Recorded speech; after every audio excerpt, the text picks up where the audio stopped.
చూడండి ఫ్రెండ్స్, నీళ్ళు ఉంటేనే మనకి ఇంట్లో పని తొందరగా అవుతుంది. 2 రోజులకెళ్ళి అయితే నీళ్ళు రావట్లేదు, బోర్ రావట్లేదు, ఇక్కడ సాగర్ వాటర్ రావట్లేదు, చాలా ఇబ్బంది అవుతుంది. ఈరోజు పొద్దుగాలనే మోటార్ కూడా వెక్కారు, అది ఖరాబ్ అయినట్టుంది. బయటికి తీసుకుపోయి ఇప్పుడే బాగా చేసిండ్రు. కానీ టైం అయిపోతుంది గుడుకోవాలని చెప్పేసి. ఇక్కడ షాపులో ఎవరు లేరు. నేను గుడికి పోతే వాళ్ళ ఇల్లు కొబ్బరికాయలు పోస్తుంటారు, మెంతులు కావాలి. షాప్ బంద్ చేసుకొని పోతే పండుగ పుట్టినాలు ఎట్లా అని చెప్పేసి పోవాలంటే పోలేకపోతున్నా.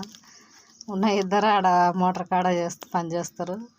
ఏం చేస్తాం ఇక, నేనైతే పోలేకపోతున్నా ఈసారి. గుడికాడికి ఎప్పుడు వాళ్ళ మీద ఇంకా అయిపోతలేదు.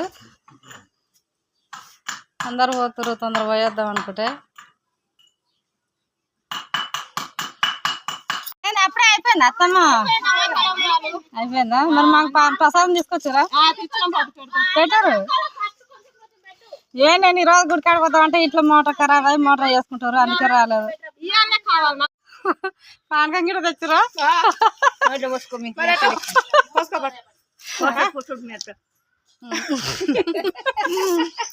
మరి ఏం చేస్తాను, రానందుకు ఇంకా ఆడికి ఎవరో ఒకరు వచ్చి తెచ్చారు.